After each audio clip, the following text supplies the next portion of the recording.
É. Estamos no ar já, Moitinho? Estamos no ar já, viu? Boa noite. Vamos esperar aí o povo entrar. Estão no ar já. Vou ligar o Instagram, Marcela. Ok. Vamos? Vamos.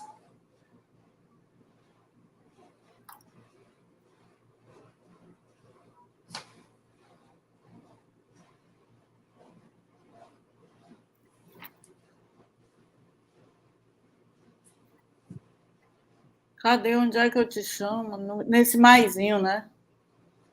Acho que é. Virgem Maria. Esqueci. Já tem uma pessoa ao vivo. Glenda. Vai assistir minha live hoje, é, Glenda? Que bom. Ah, Vinícius. E aí, Marcela? Como é que eu te convido, hein? Que eu já me esqueci. Eita.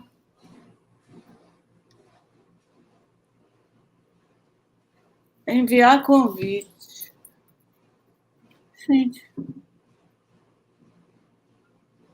E agora? Não tá pegando, Lando? não? Não estou entendendo por quê. Entra aí no teu e me convida. Não, mas sou eu que tenho que convidar. É, exatamente.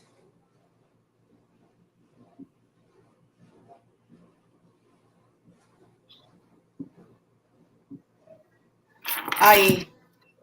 Foi? Foi. Chegou nada ainda não. Não chegou? Não, ainda não. Boa noite. Tem Maria Helena aqui no YouTube. Estamos transmitindo aqui ao vivo hoje no YouTube e no Instagram, meu e da Marcela, Conjunto Engenharia. Fátima, que prazer você por aqui. Olha, Fátima é aí de Pernambuco também, viu, Marcela? Minha super amiga. Que prazer. Hoje vamos falar sobre norma de desempenho e PDQ, sopa de letrinhas aí com esses programas aí da Constituição Civil. Então, o pessoal está entrando, vamos dar um tempo aí para o pessoal ir começando a chegar. Ok. Fátima está dizendo que está em Muro Alto, no paraíso em isolamento. Pois é, eu também estou aqui no paraíso no isolamento, mas não vejo a hora desse isolamento acabar, né, gente? A gente está vivendo um momento bem complicado. Acho que ninguém vê, né? Se Deus quiser, isso tudo vai acabar, isso já está passando, com fé em Deus. A vacina está aí para ajudar a gente. Maria, deixa eu ver se você consegue agora. Pronto. Não entrou, não? Espera aí. Eu vou solicitar.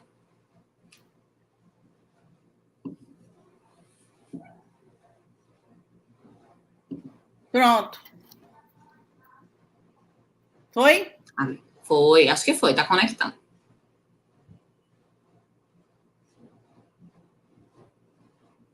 Agora foi. Ótimo. Agora eu vou tentar silenciar aqui para não ficar dando erro. Não dá retorno.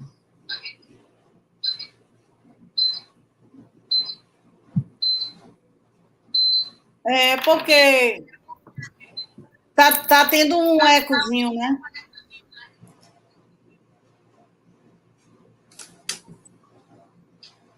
Maria Helena está falando parabéns pelo tema atual e necessário. Ai, que bom que vocês estão gostando. A ideia é a gente trocar experiências aqui, falando desses dois temas aí que muito interessa aí ao setor da construção. E principalmente de uma forma mais leve, né? Porque geralmente ele é abordado de uma forma bem mais pesada. É verdade, porque eu acho, né, Marcela, assim, eu e a Marcela, a gente tem uma experiência de implantação aí de sistema de gestão, mas na prática, de verdade. Não uma coisa assim fabricada, né? E quando o sistema é vivido na prática, com as rotinas da empresa, aí realmente a gente vê a diferença de um sistema, a diferença que faz um sistema de gestão bem aplicado na obra. Eu também estou ouvindo retorno aqui. Não sei. Tenta desligar o som do computador. Pronto, desliguei. E aí, vocês estão me ouvindo bem? Está todo mundo ouvindo bem? Está me ouvindo bem, Marcela? Eu estou. Tá. E eu acho que o pessoal que está aí no Instagram também está ouvindo bem, né? Kleber. E aí, o Kleber é uma pessoa que é da área de compras, né? E que pode até falar aí, né? Dar um depoimento do quanto ele aprendeu, né? A comprar de forma diferente, né? A começar a entender como é que a gente faz um processo de compra realmente atendendo a norma técnica, atendendo ao programa setorial de qualidade, né, com as especificações claras, né, e isso se traduz em um empreendimento de melhor qualidade. Está havendo retorno. Acho que agora melhorou. Melhorou. É porque fica ligado às duas plataformas, aí fica dando retorno. Mas, eu acho que Maria agora Lívia, melhorou. Eu queria... Não? Melhorou. Eu queria agradecer. Concreta, que bom que você está por aqui. Vamos conversar hoje. Pessoal, a ideia é a gente conversar aqui, eu e a Marcela, mas também é muito importante que vocês perguntem, que vocês participem, que vocês também deem a opinião de vocês. É bem legal que a gente faça uma live aí participativa, para não ficar aquela coisa assim, que um fala e o outro só escuta, né? A ideia é que todo mundo possa participar. E aproveita que a gente está começando aqui, esquentando, esperando aí o pessoal entrar, aproveita, bota o dedinho aí nesse aviãozinho e se tiver alguém que você acha que vai gostar de saber que nós estamos aqui conversando sobre esse tema, manda aí para o pessoal para ajudar aí. Tem muita gente querendo saber sobre essa questão da norma de desempenho do PPG-PH. Cirlane também entrou, Cirlane lá de Brasília. Que bom ver vocês por aqui. Fico super feliz. Que a gente prepara essa live com super amor, não é isso, Marcela? Exatamente. E eu queria aproveitar o espaço aqui para agradecer mais uma vez por esse convite para a gente conversar sobre esse tema. Cada vez que a gente conversa, o aprendizado é grande, porque é experiência prática, né, Maria Lívia? É dia a dia, né? Claro que a gente fala dos conceitos são muito importantes, porque eles embasam a ação, mas a ação, ela traz toda a experiência do dia a dia, as dificuldades. Então...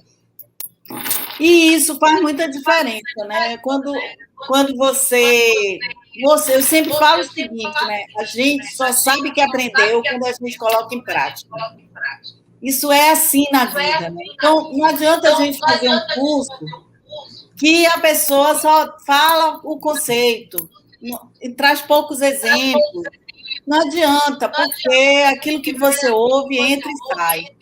Né? Exatamente. Então, é importante que a gente aplique. Então, tudo que você aprende, que você não aplica, automaticamente você esquece, né? Então, a gente... E principalmente porque esses assuntos, eles envolvem uma sopa de letrinhas muito grande, né? Então, assim... É na prática que você se adapta, é na prática que você vai pegando o conceito e a tradução do que é aquele conceito na execução da obra, né? O Moitinho está falando para eu baixar o volume do celular. Já baixei. Melhorou? Lívia,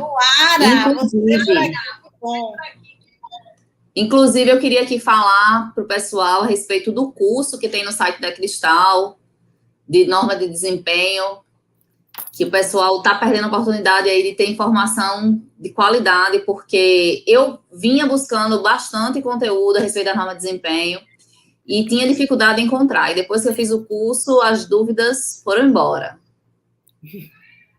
Que bom, Marcela. Legal. Muito bom ouvir isso aí. sobre a sua impressão aí do curso. Legal, massa. Então, gente, vamos aí, eu acho que já dá para a gente de verdade começar, Marcela. Vamos começar? Vamos lá? Olha, a gente hoje recebeu algumas caixinhas de pergunta, tanto eu como a Marcela, e a gente vai começar a responder algumas dessas perguntas que rolaram aí no dia de hoje, mas também você fica à vontade aí para também aproveitar e perguntar para a gente.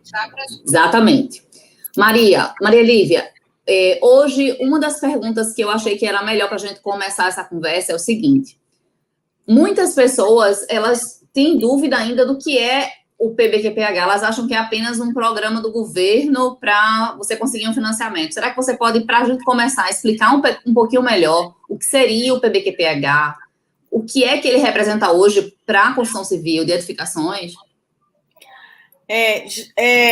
Assim, né, gente? O PBQPH é um programa que foi criado no âmbito do Programa Nacional da Qualidade. Né? Ele foi criado não só, foi criado programas para diversos segmentos. Não foi um programa só para a construção civil. Né? A ideia era, a gente, na época que foi criado o programa, a gente precisava melhorar a qualidade dos nossos automóveis, a gente precisava melhorar a qualidade da saúde, a gente precisava melhorar a qualidade da construção civil, a qualidade da educação. Então, foi nesse âmbito que foi criado aí o PBQPH, que é Programa Brasileiro de Qualidade e Produtividade no Habitat. Então, por que Habitat? Porque ele é um programa que abrange não só o segmento de construção, de edificações, mas também saneamento, obras viárias e obras de artes especiais.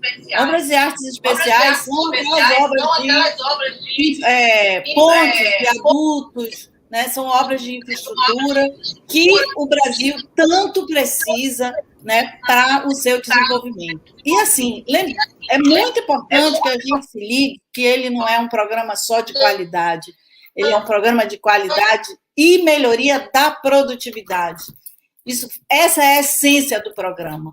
Quem está nesse processo, como eu, que estou nesse processo desde o início, gente, eu posso garantir para vocês que a construção civil mudou a cara dela radicalmente depois da implantação deste programa no país.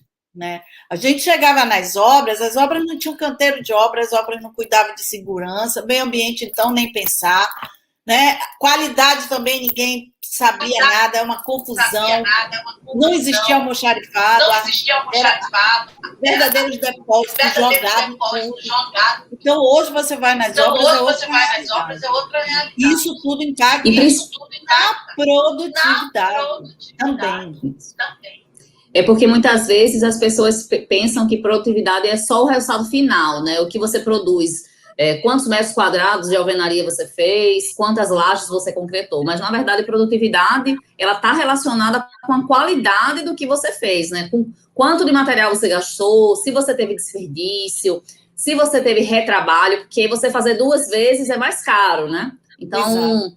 Eu acredito que a importância desse programa também é trazer esses conceitos. E, principalmente, essa parte do escopo. Muita gente pensa que é só relacionado às certificações, né, Maria Lívia? Mas é importante você frisar que não é. Para que as pessoas deem mais valor, né? Entendam a amplitude do programa. Mas vamos lá, dando a nossa sequência. O PBQPH, ele mudou bastante. E eu sei que você participou dessa história desde o começo. Então, conta um pouquinho para a gente como é que ele começou. E essa é outra coisa interessante, né? É que o PBQPH, ele começou com programas estaduais. O primeiro estado que fez um programa foi o Qualiab, que fez em São Paulo, e a partir do Qualiab foi criado na Bahia, inclusive eu tive a honra de ser a engenheira convidada pelo Sinduscon da Bahia para elaborar o programa aqui na Bahia, né? E nesse momento o programa se chamava na Bahia Qualiop. Em cada estado ele tinha um nome, então cada estado começou a fazer o seu programa de qualidade. E aí, em determinado momento, a nível nacional resolveu-se, então, o Ministério das Cidades, na época, né, resolveu unificar tudo isso, e foi aí que foi criado, então, essa unificação geral do programa para todos os estados. Então, hoje ele é um programa, efetivamente, é um programa nacional. No início, era um programa que era exigido para as licitações, nas licitações públicas, e só no Brasil, né, que a gente não pode exigir qualidade numa licitação. Depois de tanta gente contra, né, nas licitações, vocês sabem que no Brasil a obra pública não tem qualidade. E não tem como ter qualidade, porque a nossa lei de licitação ela só olha preço, então não tem como ter qualidade. Na hora que a gente cria um programa que exija qualidade, vem o juiz, que é quem resolve tudo nesse país, né, e diz assim, não, de jeito nenhum, não pode exigir isso na licitação. Então, a gente continua no Brasil com obras públicas sem qualidade, porque a gente não pode exigir qualidade, né, a gente só pode exigir preço. Então, é uma coisa que não combina, né? O preço, quando ele é muito baixo, eu não consigo entregar a mesma qualidade, não tem jeito. Isso é... Porque você tem que contabilizar tudo, né? Você tem que contabilizar os controles tecnológicos, a especificação de material de um fornecedor adequado. Então, não tem como fazer mais valor com menos custo se, na verdade, você não tem qualidade no serviço, né? Exato, né? Maria Lívia... Ele mudou bastante o programa. Ele tinha um contexto antes muito mais burocrático e hoje em dia eu vejo uma mudança, eu vejo um contexto mais técnico para o PBQPH. Você também enxerga isso? Você enxerga essa... Sim, o programa realmente mudou muito, né? Ele continua sendo um programa evolutivo, hoje existe 2 níveis, A e B, mas ele é um programa hoje muito mais abrangente, né? Porque além da gente cuidar da questão da qualidade, né, tem a questão do desempenho que está incorporado, tem a questão de segurança e ainda tem a questão do meio ambiente com a exigência aí da sustentabilidade nos canteiros de obra. Então, eu acho que o programa, ele ao longo do tempo, realmente ele evoluiu bastante. E agora, a última revisão, né, veio aí forte a questão da necessidade da gente melhorar a qualidade dos nossos laboratórios espalhados nesse país imenso, né? E a gente tem uma série de laboratórios que fazem os controles tecnológicos das empresas, das construtoras, e esses laboratórios, eles também precisam ter qualidade, senão você acaba fazendo ensaio com equipamento que nem está calibrado, que o cara nem sabe que tem que calibrar. Então, assim, muito bacana ver esse programa evoluindo cada vez mais, buscando que as construtoras melhorem a qualidade do produto. E isso melhora também profissionalmente as pessoas que trabalham, né, nas empresas, né?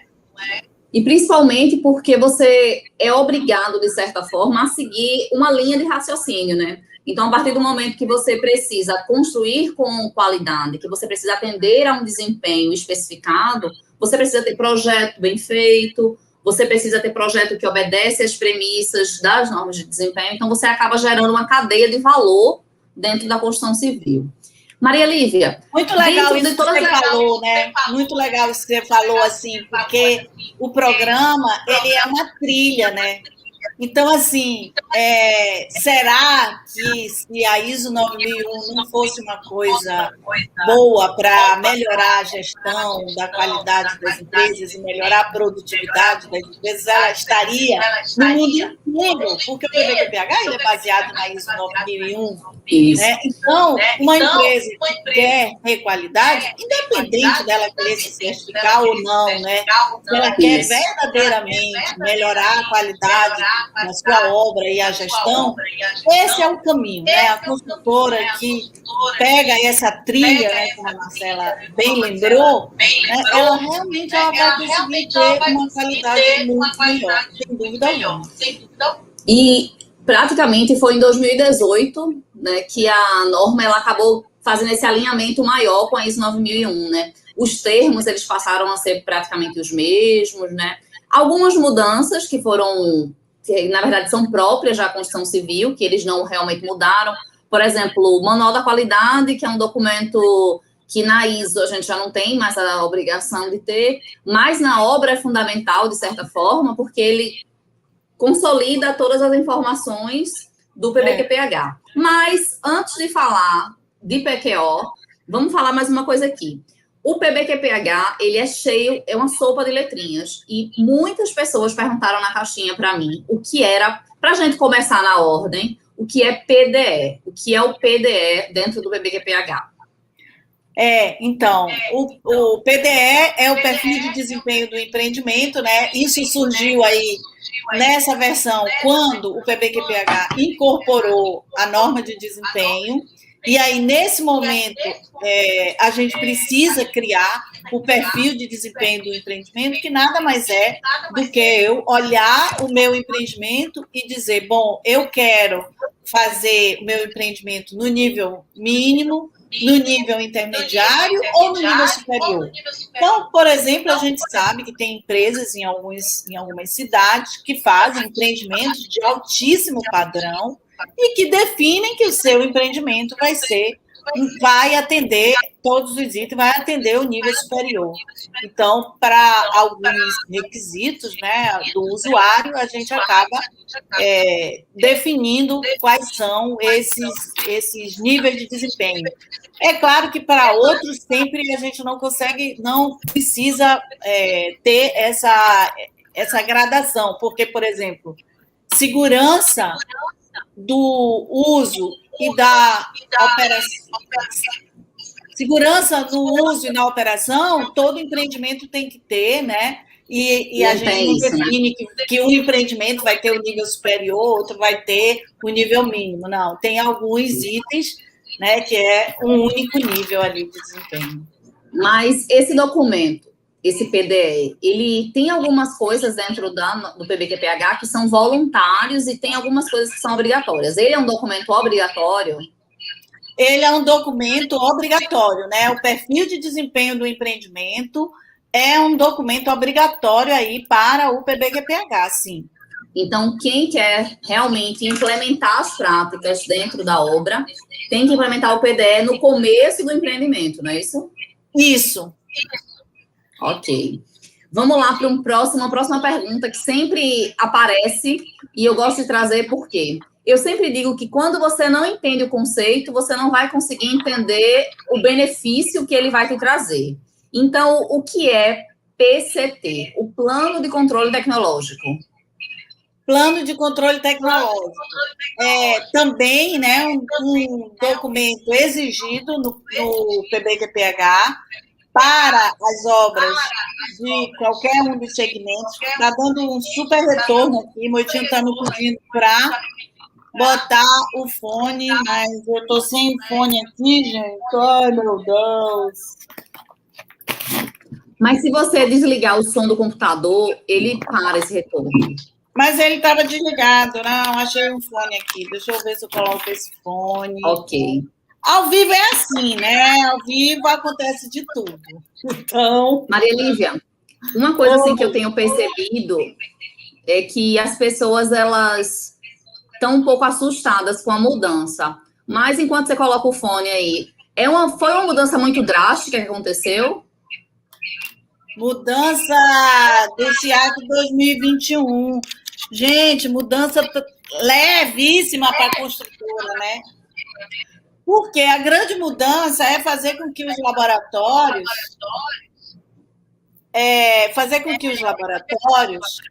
implantem ou a ISO 9000, né, nos laboratórios, ou a 17025. Ou ainda, né, se a construtora optar, ela fazer uma inspeção. Mas, assim, o programa em si não teve nenhuma mudança considerável. Nada que altere o contexto, né? Nada que altere o contexto geral. Exato. Foram coisas assim muito pontuais de correção de texto, né, melhoria da redação.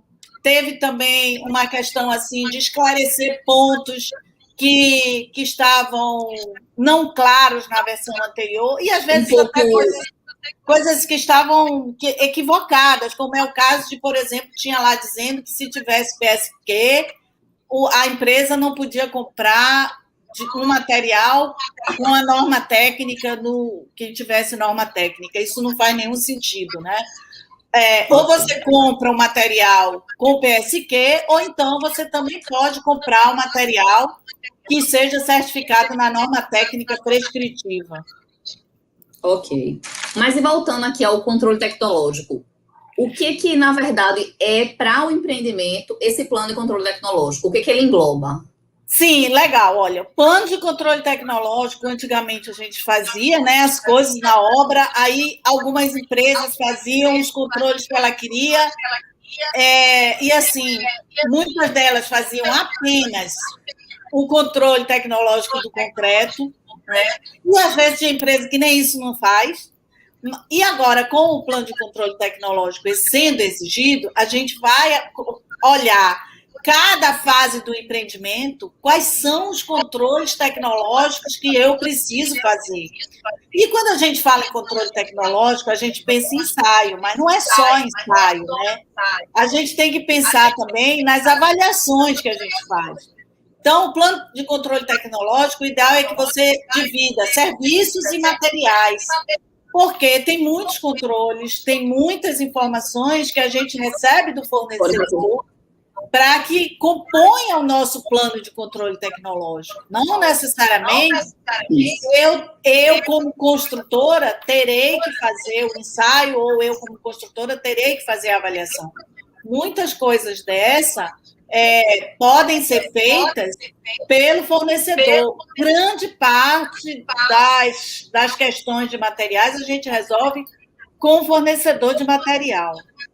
Nós temos duas perguntas que cabem nesse contexto. A primeira foi da Eliane Jorge. Ela perguntou como é que nós víamos essa questão dos laboratórios, essa alteração. Será que isso é passível de acontecer? Será que vai demorar muito tempo para o mercado da construção civil se adaptar a isso? Ela pediu para a gente comentar um pouco sobre isso. Isso é uma coisa importante, porque o regimento do SIAC, ele deu um prazo muito apertado para os organismos certificadores avaliarem isso de apenas 6 meses, e eles estão provavelmente revendo esse prazo, porque em 6 meses não dá para o laboratório se adequar. Inclusive, aqui na Bahia, nós estamos com um projeto com o Sinduscon e o SEBRAE, exatamente para ajudar os laboratórios a fazerem a implantação do sistema de gestão da qualidade nesses laboratórios, né? E então, a própria mão de obra não está pronta ainda, né? Na maioria dos estados, a própria mão de obra não está pronta para entender, para absorver isso, né? Essa mudança. Exatamente. Porque você tem que ter mais uma competência, além da competência técnica normativa de obra, você tem que ter a competência da gestão da qualidade, porque você tem que ter entendimento do que é o controle tecnológico, e você tem que ter mais uma competência, né? Que é entender laboratórios. Porque você tem toda a parte metrológica, né? Você exatamente. E assim, né? O que eu acho, assim, quando eu montei esse projeto aí com o Sinduscon, exatamente com o intuito de ajudar as construtoras, porque não é o negócio da construtora ficar fazendo auditoria em laboratório, né? Eu acho que isso é uma coisa que não faz muito sentido. Por isso que eu acho que o ideal é que realmente a gente tenha uma estrutura para apoiar os laboratórios, e aí por isso esse projeto junto com o Sebrae e o Sinduscom, para que a gente possa apoiar esses laboratórios, para fazer a implantação do sistema de gestão da qualidade nesses laboratórios, né? E a partir daí, a construtora quer contratar, ela vai perguntar do laboratório: meu amigo, você tem o certificado da ISO 9001 ou da 17025? E ponto. Né? Não é a construtora, então é uma espécie de consultoria, indo lá para fazer auditoria, capacitando gente dela na 17. Isso não é negócio da construtora, o negócio da construtora é fazer obra. Então, assim, eu acho que essa é a minha opinião, né? Eu acho que essa é a melhor forma da gente atender e resolver essa situação com as construtoras, porque não faz sentido isso, né? Então, eu acho que o ideal é que esses laboratórios eles se preparem. Agora, 6 meses não dá, né? Até porque já passaram 2 aí, né? Porque foi em janeiro. E é aquela questão, né? 2, só tem 4, realmente não vai dar tempo. E é aquela questão, não adianta eles terem aquela história para inglês ver. Tem o laboratório, mas não tem os controles adequados, porque às vezes a gente vê que dentro de obra, no processo de gestão da qualidade, você vê que os próprios equipamentos dentro do canteiro, trenas, outros equipamentos de medição, eles têm dificuldade ainda de gerir, e como a Eliane está falando aqui, os custos são muito altos, né? São custos que vão ter que ser ainda absorvidos. Os empreendimentos, eles vão precisar colocar isso no orçamento ainda, né? Tem mais uma dúvida aqui que eu anotei. Tem um impacto de custo aí para a construtora, né? Porque a construtora, o que ela vai fazer? Ela vai pedir o certificado do laboratório. Ó, meu amigo, para eu lhe contratar, você vai ter que ter, ou me apresenta o certificado da ISO 9001, ou você me apresenta o certificado da 17025. Acho, não sei até que ponto vai ter um aumento de custo para a construtora, né? O laboratório é que vai ter que se adequar. Mas esse programa que a gente está fazendo do Sebrae, os laboratórios só vão pagar 15%. Então, aí é coisa boa, né? Aí vai ser bem... Mas esse programa vai valer no Brasil inteiro? Não, esse é um programa que a gente montou aqui com o Sinduscom e o Sebrae da Bahia. Ó, a Eliane falou mais uma coisa aqui. Para incluir todos os ensaios no escopo de acreditação, o laboratório vai ter um alto custo, realmente. Se você for colocar toda a gama de ensaios que tem que ser para atender a norma de desempenho, você tem um custo alto. Então, eu acredito que vai ter um período de discussão aí sobre esse tema, né? Mas olha só, o laboratório ele vai ter que colocar no escopo da certificação aqueles ensaios que ele fornece para a consultora. Então, assim, tem laboratório que faz apenas ensaio de controle tecnológico de concreto e argamassa. Pronto, ele só vai fazer esses. Né? Cada laboratório ele vai colocar os seus ensaios no escopo, aqueles ensaios que ele fornece para a consultora. Tem uma dúvida aqui. Aqui no YouTube, da Maria Helena. A gente vai já responder aí no momento que a gente começar a falar mais da norma de desempenho. Maria Helena, já. Fica aí, não sai não. Que a gente exatamente. Vamos falar só de mais um documento. Eu sei que às vezes é um pouco... Tem muito conteúdo, mas é importante, porque para a gente entender do que a gente está falando. O que são as FADs? As FADs. As FADs, é muito interessante essa questão das FADs. O que é a FAD? Quem é que sabe o que é a FAD? Levanta a mão aí, o pessoal que está assistindo a gente. Quem é que sabe o que é FAD? Onde é que a gente encontra as FADs? Então, as FADs são as fichas de avaliação de desempenho, que foi um trabalho feito pelo Ministério das Cidades, hoje, Ministério do Desenvolvimento Regional. O que foi feito? Eles coletaram, né, as várias FADs que já tinham sido feitas aí pelas construtoras do Brasil inteiro, e, além disso, foram feitas outras fichas de avaliação de desempenho, onde, nessas fichas, aparece qual é o sistema construtivo. Então, por exemplo, eu sou uma empresa que eu faço parede de concreto. O meu empreendimento normalmente é de parede de concreto. Aí tem lá uma FAD de parede de concreto com o telhado de telha cerâmica, de madeira. Então, assim, se você pegar esta FAD e fizer o seu projeto exatamente como está essa FAD, você é dispensado de fazer algumas avaliações, porque esse sistema já foi avaliado. Então, a FAD, ela ajuda muito as empresas. Eu, um dia desse, fiz uma auditoria numa empresa que fazia umas casas, eram poucas casas. O que eles fizeram? Eles pegaram uma FAD de alvenaria, de construção de alvenaria, e fizeram o projeto exatamente igual à FAD. Então, na hora de as avaliações, ele me apresentava a FAD. Então, a FAD é bastante interessante. Tem uma quantidade muito grande de FAD. E elas estão disponíveis aonde, Maria Lívia? Para quem não está por dentro, onde é que as FADs estão disponíveis? No site do Ministério do Desenvolvimento Regional, e você coloca lá Ministério do Desenvolvimento Regional, PBQPH, ficha de avaliação de desempenho, que vai abrir lá um site direto dessa ficha de avaliação de desempenho. Eu, inclusive, no meu Instagram, eu tenho um vídeo que eu mostro como é que acessa, como é que chega nessa FAD. Eu tenho um tutorial, né?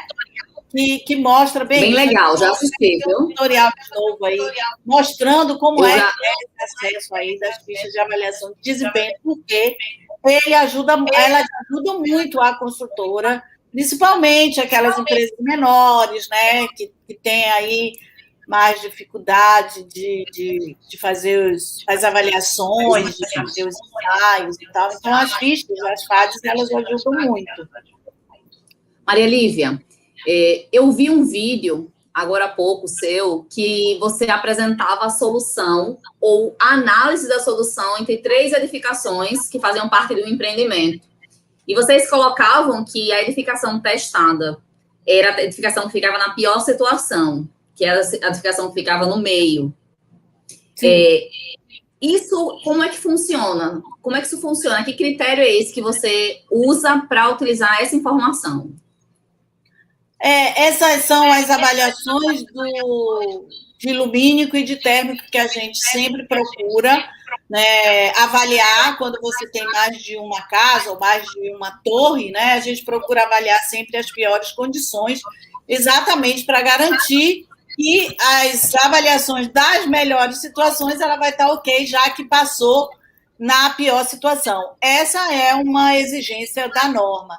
E, assim, é muito importante quando a gente recebe esse resultado dessas avaliações de térmico, de lumínico, para saber se o arquiteto, o projetista que fez essa análise das avaliações do térmico e lumínico, para saber se ele realmente considerou essa pior situação. Porque eu estava fazendo consultoria, por exemplo, numa empresa, num cliente nosso, e eles mandaram fazer o ensaio, a avaliação, a simulação, em um determinado outro fornecedor, que eles não fizeram com a gente, fizeram com outro fornecedor.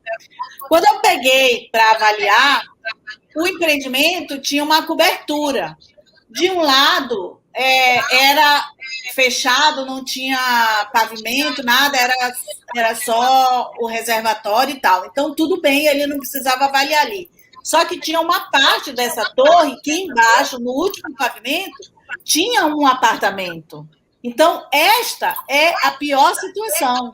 E o cara não avaliou isso. Não considerou. Não considerou isso. Então, na avaliação do desempenho térmico, isso é fundamental. Então, a gente acabou abrindo uma não conformidade, mandando para ele, né, para o fornecedor, para ele fazer o ajuste, fazer a avaliação dessa simulação, dessa área onde tinha uma cobertura e embaixo ia ter um apartamento.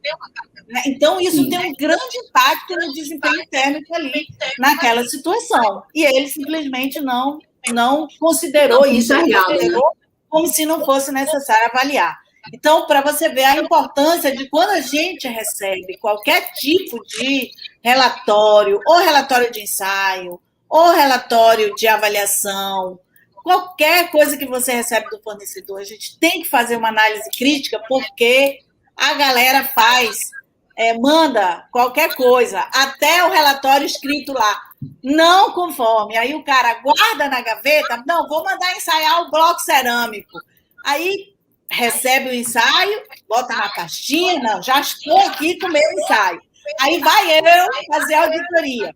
Você tem ensaio do bloco cerâmico? Não, foi feito o ensaio do bloco cerâmico. Aí pega o ensaio, tá lá bem grande. Não conforme para o resultado de, sei lá, teste de umidade. Quem vê, euzinha que estou fazendo auditoria, né? O engenheiro não viu, ninguém viu, quem vai ver? O auditor quando vai fazer a auditoria. Então, a gente precisa se acostumar a conhecer norma e saber que quando a gente recebe um relatório de um ensaio, a gente precisa analisar, porque senão quem vai ver o resultado é o auditor. E aí depois a pessoa fala, mas isso não é na conformidade, é na conformidade. E você tocou num ponto aí muito, assim, recorrente do que eu visualizo nas obras em que eu acompanho o controle de qualidade. É que, às vezes, a liderança, os engenheiros, os arquitetos que estão ali naquele fronte, eles têm muito esse pensamento de que a responsabilidade do ensaio chegar ou da simulação chegar, ele está guardado. Mas a análise crítica de tudo que você recebe é importante. Eu costumo dizer que, para mim, o engenheiro ele tem que conhecer o projeto para justamente ter esse sentimento dessas interfaces. Porque a norma de desempenho é uma norma realmente mais complexa, mas nada mais é do que evidência de todas as outras normas. Então, assim, é uma coisa nova, são 7 anos, 8 anos que a norma está aí, foi aprovada, mas as outras normas todas nós já tínhamos as responsabilidades, né? Então, eu acho que as lideranças têm que tomar mais essa frente. Eu vejo um diferencial dentro de uma obra quando o líder, o engenheiro, o arquiteto que está lá à frente, ele entende esses critérios. A mesma coisa acontece com o laboratório, que a gente está vendo a mudança. O pessoal pega aquele certificado de calibração e guarda. Mas você tem todo um controle que você tem que fazer com aquilo, você tem que ver as tolerâncias, você tem que entender qual foi a precisão que ele considerou. Então, assim, eu acho que me perguntam sempre na caixinha qual a minha visão de norma de desempenho PPQPH. Eu acho que a visão é que é uma obra técnica, é uma obra cada vez mais técnica, né? Mas vamos responder a pergunta da Maria Helena, que ela fez lá no YouTube. Isso, vamos, ela colocou vamos aqui, responder. Quanto ao atendimento térmico, lumínico e acústico, quando fazemos na fase de projeto com simulações computacionais, precisamos fazer ensaio em loco para comprovar o atendimento? Quando você faz a simulação e a simulação deu tudo ok, né, você não necessariamente você precisa fazer depois o ensaio em loco. Minha recomendação é não faça, não gaste esse dinheiro, porque se a simulação deu bem, passou numa boa, né, não faz sentido você gastar, e se você tiver qualquer problema judicial, você vai mostrar a simulação. As simulações, elas têm valor legal, sim, ela tem valor normativo, ela está previsto.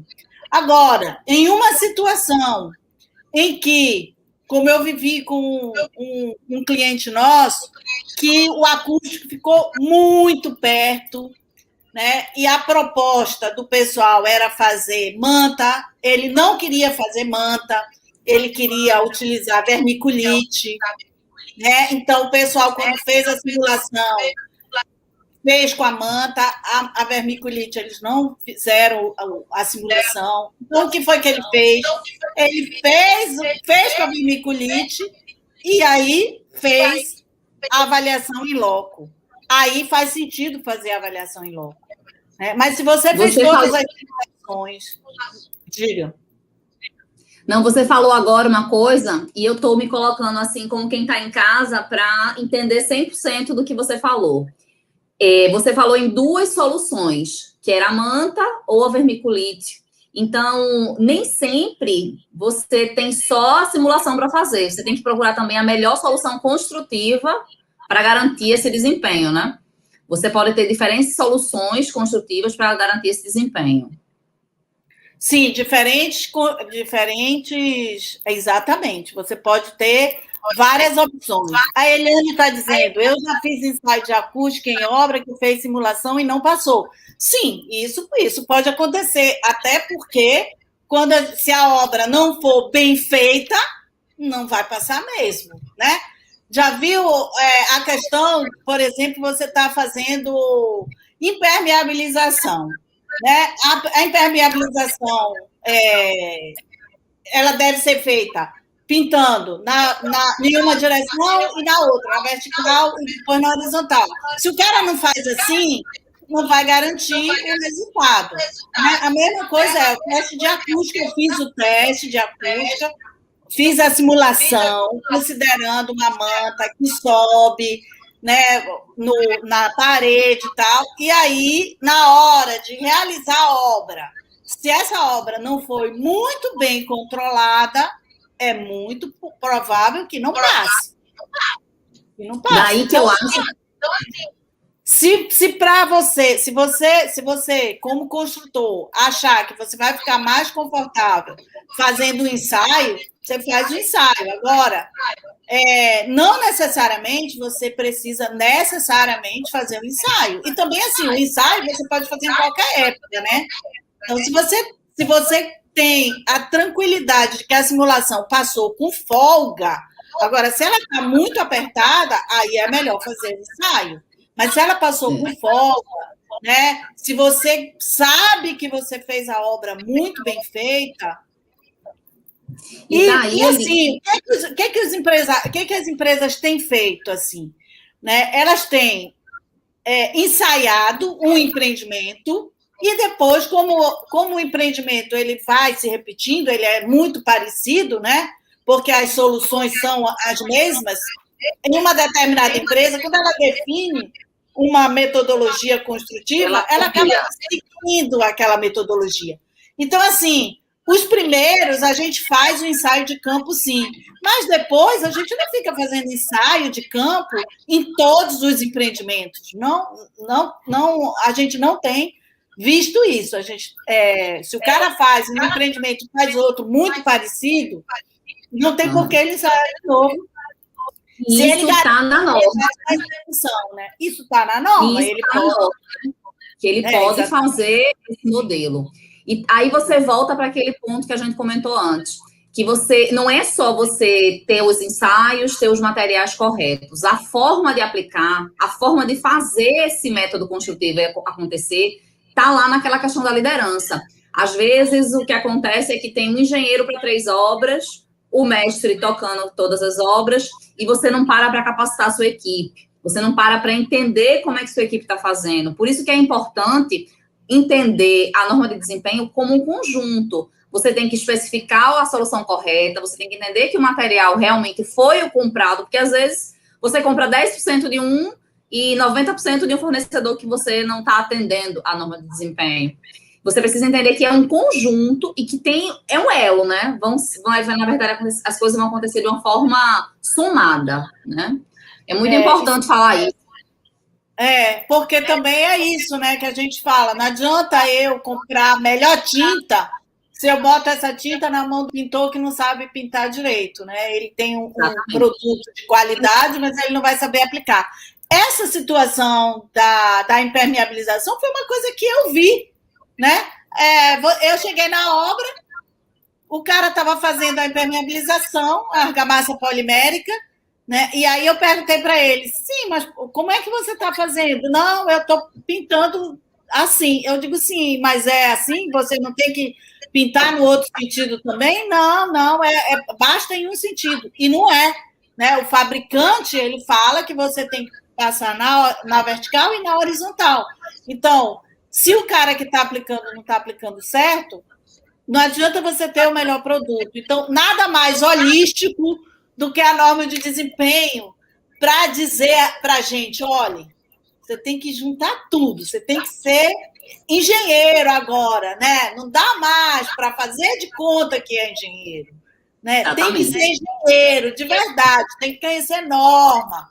né? Você chega na obra, você pergunta para o engenheiro, vem cá, você faz, a alvenaria de vocês tem junta na vertical? Ele não sabe. Ele não sabe se o cara faz a junta na vertical ou não.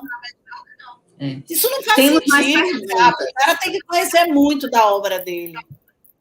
Temos mais perguntas. Vamos lá. Agora eu vou para uma que muitas empresas têm dúvida. Empresas de pequeno porte conseguem aderir ao PBQPH? Sem dúvida alguma, ainda mais que tem o Sebrae aí, que tem um programa que a empresa só paga 15%. Olha eu aí fazendo propaganda para o Sebrae, né? Mas é verdade, teste, ó, essa você vai ficar me devendo, hein? Mas é isso mesmo, ó, aproveita, bota aí esse aviãozinho, manda para alguém assistir essa live, algum pequeno empresário que precisa do PBQPH, ele entra no Sebrae, tem um programa no Sebrae. Se for na Bahia, você vai procurar Tércio ou pode falar comigo, pronto. Se for lá em Pernambuco, você fala com Marcela, porque esse programa é um programa que o Sebrae tem no Brasil todo. Antes, o empresário pagava 30%. Agora, o empresário só paga 15%. Só não melhora a qualidade e a produtividade da sua empresa, o empresário... Se você não quiser. Né? Porque temos 15% mais uma pergunta. Mais uma pergunta. Agora a pergunta que eu acho que é o X da questão. As exigências do PBQPH, o ciclo, a linha de raciocínio, facilita você atender a norma de desempenho? Sem dúvida alguma, né? Porque como o PBQPH é uma trilha, ele acaba te ajudando a norma de desempenho a entrar nessa trilha também, né? Então, você sabe, bom, lá no início do meu empreendimento eu vou fazer o PDE, então eu já vou começar a pensar na avaliação do entorno, eu já vou pensar o que eu vou fazer para atender a norma de desempenho lá no início, na concepção do meu projeto. Então, o PBQPH é uma trilha para que você também cumpra a norma de desempenho. E no próprio texto do PBQPH, do regimento do SIAC, ele vai indicando que para edificações habitacionais, além de todos aqueles requisitos, você tem que atender as normas aplicáveis, os requisitos de projeto e a norma de desempenho. Então, ele já vai te dando esse link, né? Muito bacana. Voltando aí para a pergunta da Maria Helena com relação aos ensaios, gente, olha só, tem gente vendendo ensaio de lumínico. Apesar disso estar na norma, isso é uma coisa que não funciona. Não sou eu que estou falando. Robert Lambert, que é uma autoridade no Brasil, de térmico e lumínico. Gente, não existe ensaio de campo de térmico e de lumínico. Não existe. Não está previsto fazer e funcionar, né? Acústica, sim. Acústica você faz o ensaio de campo. Térmico e lumínico não tem ensaio de campo que funcione. Aquilo que está previsto lá na norma, quando for revisada, que já está sendo revisada, vai sair completamente, porque não funciona. Maria Lívia, eu vim aqui anotando todas as questões que a gente vem traçando, né? Nessas 2 semanas, esse caminho que a gente vem fazendo. E eu tenho tentado fazer essas perguntas de uma forma que a gente venha criando uma linha de raciocínio. A gente enxerga muito nitidamente que a norma de desempenho ela é muito possível de ser cumprida e que o PBQPH também. E eu entendo que os conceitos de gestão da qualidade estão intrínsecos nessas 2 situações. Então, eu acredito que quem realmente implanta a norma de qualidade não, desculpe, a ISO, quem realmente entende o que é o PBQPH, consegue, na verdade, por osmose, entender e atender as regras de desempenho. Hoje, você entende que o mercado, ele está em que nível de adesão? Você acha que a norma de desempenho, como é que está a adesão nacional em relação a isso? Você acha que o mercado está pronto, já está evoluindo bem ou ainda está um pouco devagar? Eu acho que aquelas construtoras mais estruturadas, né, mais organizadas, elas já estão com isso relativamente resolvido, né? Agora, aquelas pequenas e médias empresas, elas relutam, elas resistem, né? Eu acho que não é pela falta de recursos, não, é muito mais pela falta de visão do empresário, né? Porque, como eu falei, a gente tem aí uma série de... tem esses programas que dá tranquilamente para o empresário participar. Mas, olha só, Marcela, Moitinho está me avisando aqui que só temos 5 minutos para acabar aqui no Instagram, então acho que a gente precisa ir começar a ir fechando. No YouTube dá para continuar, mas eu acho que a gente vai fechando aí, fecha, porque também vai ficando cansativo para o pessoal, né? Quarta-feira tem mais live. Tem, Marcela? Quarta-feira tem mais? Qual vai ser o tema? Quarta-feira tem mais. A gente pode pensar aí até em um fornecedor, né? Convidar algum fornecedor. Acho que, de repente, a gente vai continuar nesse tema aí de qualidade, de norma de desempenho. E aí eu acho que para a gente ir arrematando aqui.